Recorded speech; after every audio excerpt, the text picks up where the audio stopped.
இது வெறும் ஆரம்பம் தான், இனிமேல் எல்லாத்துக்கும் அவகாசம் கேட்க போகிறாரு நம்ம முதல்வர் அப்படின்னு ஒருத்தர் பேசியிருக்கார். பேசினது யார்? திமுக அமைப்பு செயலாளர் RS பாரதி அவர்கள். அவர் தான். அவர்கிட்ட என்ன கேட்டாங்கன்னா, முதல்வர் ஜோசப் விஜய் அவர்கள் இப்போ மகளிர் உரிமை தொகையை வந்து மறுபடியும் நம்ம அனுப்புறதுக்கு எல்லாத்துக்குமே மறுசீரமைப்பு தேவைப்படுது, அதுக்கு கொஞ்சம் கால அவகாசம் வேணும், மே மாதத்துக்கான 1000 ரூபாய் நாங்கள் போட்டுடுறோம் அப்படின்ற மாதிரி ஒரு அறிவிப்பை வெளியிட்டிருந்தார். ஸோ இப்போ இதை கொஞ்சம் டைம் எடுத்து பண்ண போகிறாங்களா, என்ன ப்ராசஸ் பண்ண போகிறாங்க அப்படின்ற ஒரு கன்ஃபியூஷன் மக்கள் மத்தியில் இருந்தது. அது செய்தியாளர்கள் கேள்வியாக கேட்குறாங்க, இந்த மாதிரி கால அவகாசம் தேவை அப்படின்னு முதல்வர் சொல்லியிருக்காரு அப்படின்னு கேட்டால் அதுக்கு RS பாரதி அவர்கள் என்ன சொல்கிறார் அப்படின்னு பார்த்தீங்கன்னா, முன்னாடி CM ஜோசப் விஜய் அவர்கள் பதவியேற்பு விழாவின் போது சொன்னார்ல, எனக்கு உள்ளே போய் பார்த்தா தான் எல்லாமே என்ன ஏதுன்னு தெரியும், அது வரைக்கும் எனக்கு கொஞ்சம் கால அவகாசம் கொடுங்கோ அப்படின்னு.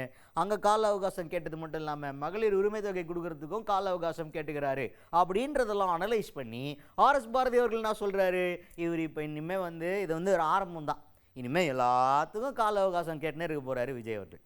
வேறு ஒன்றும் கிடையாது, ஜஸ்ட் த பிகினிங். இதுக்கப்புறம் தான் மெயின் பிக்சரே வரப்போகுது. எல்லாத்துக்கும் கேட்டால் நாங்கள் கொடுக்குறேன்னு சொன்னீங்களே கால அவகாசம் தேவை, நாங்கள் அதை சொன்னீங்களே கால அவகாசம் தேவை அப்படின்னா போகிறாரு விஜய் அவர்கள் அப்படின்ற மாதிரி பேசியிருக்கிறாரு RS பாரதி அவர்கள். எல்லாவற்றுக்கும் இனிமேல் அவர் அவகாசம் தேட ஆரம்பிப்பார். இது முதல் அவகாசம், ஒவ்வொன்றுத்துக்கும் அவகாசம் கேட்பார். காரணம் என்னன்னா, அவர் பை ஆக்சிடெண்ட்டாக ஒரு முதலமைச்சராக வந்தவர், அதனால் அவர் இது போன்ற பதில் தான் சொல்ல முடியும். அதுக்கடுத்தது இப்போ CM சட்டமன்றத்தில் போயிருக்கும்போது எதிர்க்கட்சி தலைவர் அடுத்த நாள் உதயநிதி ஸ்டாலின் அவர்கள் என்ன சொன்னார், நிறைய விஷயங்கள் பேசினார். இந்த மாதிரி நீங்கள் தூய சக்தின்னு சொன்னீங்க, அதிமுகவுக்கு ஆதரவு கொடுத்துருக்கிறீங்க,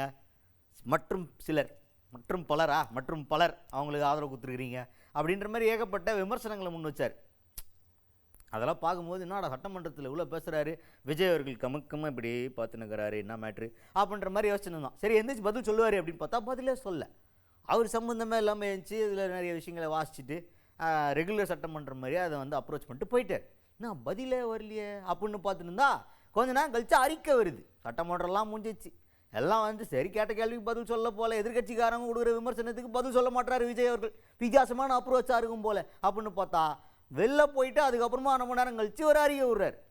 நாங்கள் சட்டமன்றத்தில் பதில் சொல்லுவாங்க பொதுவாக முதல்வர்கள்லாம், அவர் வெளியே போய் அறிக்கை விடுறாரு, இது எப்படி பார்க்குறீங்க அப்படின்னு சொல்லிட்டு RS பாரதி அவர்கள் கேட்டால் அதுக்கு RS பாரதி அவர்கள் என்ன சொல்கிறாருன்னா, ஆமாம் இப்போ ஆட்சி அப்படி தான் நடந்துகிட்ருக்குது, அவருக்கு ஒன்றுமே புரியல, இன்னும் அதுக்கெல்லாம் பழக்கப்பட்டு வரல, அவர் இப்போ தானே ஆரம்பிச்சிருக்கிறாரு, வழக்கமாக என்ன நடக்கும், எதிர்கட்சி தலைவர் ஏதாவது பேசினா முதல்வர் அவர்கள் உடனே ஸ்பாட்டில் இருந்துச்சு பதில் சொல்லுவார், அதானே இப்போ வரைக்கும் இருக்கிற மாண்பு.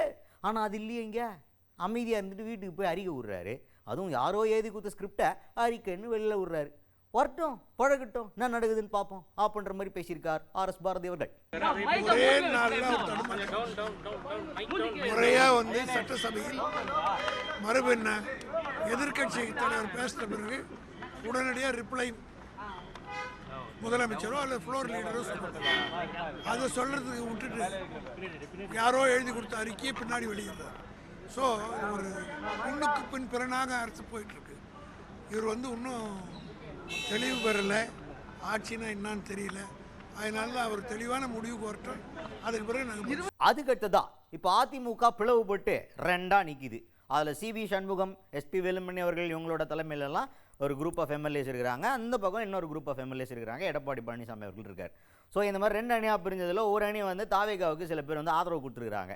இந்த மாதிரி போக்கு போயிட்டு இருக்கும்போது CV சண்முகம் அவர்கள் வெளில ஆக்ரோஷமாக பேசுகிறார், எங்கள் தலைமை சரியில்லை, பொதுச் செயலாளர் அப்படி பண்ணிட்டார் இப்படி பண்ணிட்டார், திமுக அதிமுக கூட்டணி வைக்கிற மாதிரி பேசினிருந்தாங்க, அதை கேட்டோன்னு எனக்கு நெஞ்சே வெடிச்சு போச்சு, என் புள்ள மேலே சத்தியமாக நான் பெஜாராயிட்டேன், கூட்டத்தில் பயங்கரமாக சவுண்டு விட்டேன் நான் அப்படின்ற மாதிரிலாம் நிறைய விஷயங்கள் பேசியிருந்தார். அதெல்லாம் நீங்கள் நியூஸில் பார்த்துருப்பீங்க.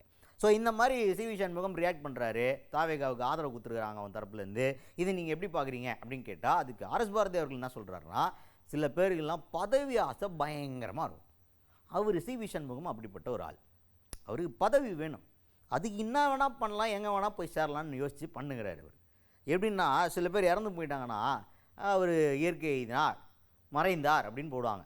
சில பேர் அப்பயும் என்ன ஆசைப்படுவாங்கன்னா, இறந்து போகிறதுக்கு முன்னாடியே சொல்லிடுவாங்க, சிவலோக பதவி அடைந்தார்னு போடுங்க அப்படின்ட்டு. அப்பயும் அவங்களுக்கு பதவி ரொம்ப முக்கியமாக இருக்கும். அப்படிப்பட்ட ஆட்களில் CV சண்முகம் ஒரு ஆள். இறந்து போனதுக்கப்புறமுமே அங்கேயும் போய் பதவியில் சேர்ந்தார் அப்படின்னு தான் சொல்லணும்னு ஆசைப்படுவார். அப்படி ஒரு பதவி வெறி தம்பி அப்படின்ற மாதிரி பேசியிருக்காரு ஆர்எஸ் பாரதி அவர்கள். அதெல்லாம் தவறுன்னு சொல்லிட்டு நம்ம ஃப்ரம் டே ஒன் நான் முதல்ல சொல்லிட்டேன். These are all speculations and ரூமர்ஸ்ன்னு சொல்லிட்டேன், உங்களுக்கும் சொல்லிட்டேன். அதனால் அதாவது அவங்க பிரிஞ்சு போனதுக்கு காரணம் சொல்லணும். சில பேருக்கு நான் தெளிவாக சொல்கிறேன், சில பேருக்கு பதவி இல்லாமல் இருக்க முடியாது. அதில் முதல் ஆள் சி.வி. சண்முகம். அதாவது செத்துட்டா மரணம் அடைந்தார், இயற்கை எழுதினார் தான் போடணும். போட சில பேர் விரும்பும். சில பேர் செத்துட்டா கூட சிவலோக பதவி அடைந்தார்னு போட விரும்புகிற பட்டியலில் முதல் ஆள் சி.வி. சண்முகம்.